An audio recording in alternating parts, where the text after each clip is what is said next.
When is it time to step off the board of directors? In my opinion, there'll be two or three key factors starting to emerge which will, definitely influence your decision to make the decision to resign or step off the board of directors or even the advisory board. Number one reason will always be that your input is no longer valued or no longer serving its purpose. So if you find yourself in a situation where you're continually making suggestions and those suggestions are maybe being overlooked or being ignored, when you're making really valid points in the boardroom setting, but it's just taking way too long for those inputs to have an impact in the business and there's no corrections taking place, anytime you start to see that there is a continuation of a behavior where you're making very valid suggestions and it's just not being valued, it's not being recognized, and it's not being implemented in the business, that would be one of the core reasons that you would start to consider resigning and stepping off the board. And for me personally, I know that when that scenario starts to happen, it's much better to exit early rather than try and continue on. And you'll notice this over a period of time, usually over a period of 3 to 6 months. If you see that continual scenario where your input is not valued, time to make a move. Second key reason would be if there's any form of disconnect with the actual values of the people around the boardroom table or the organisation. So for example, if an organisation is doing some things that are a little bit risky or not in alignment with the risk appetite statement, or they're trying to be a little bit shades of grey. These are the scenarios where your values are really important and you've got to be crystal clear about them. And when you see a divergence and you see any forms of shades of grey behaviour, sort of behaviour that would not be becoming of that organisation, then that's a key warning sign that you do need to consider stepping off the board. And then the final reason would be if your actual activity on the board is actually having an impact on the rest of your career portfolio.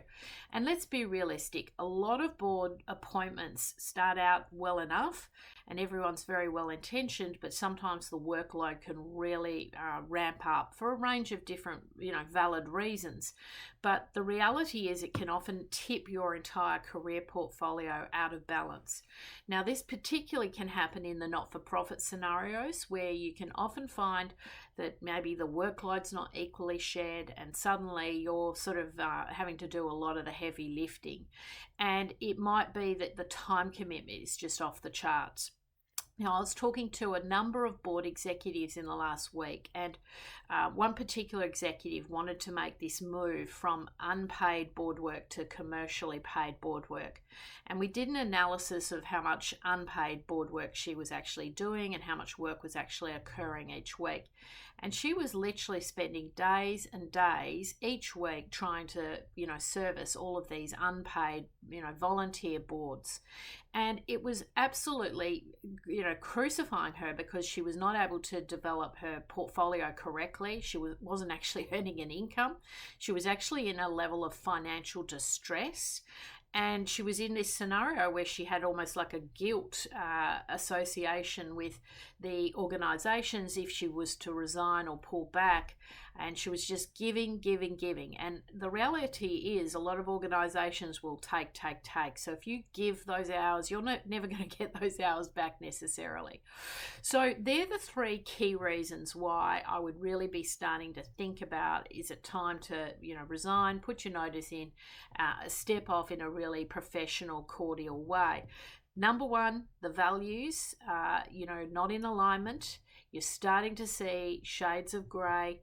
Potentially your input is no longer valued and you're seeing things continually not being improved, changes not being made, same topics coming up, board meeting after board meeting.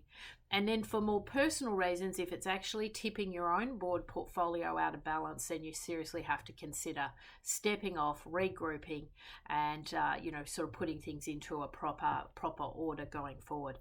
So consider this as you go forward and do a regular review of the boards that are in your portfolio, how they're operating, and whether you are truly adding that value to that boardroom setting, because if not, it might be time to exit stage left.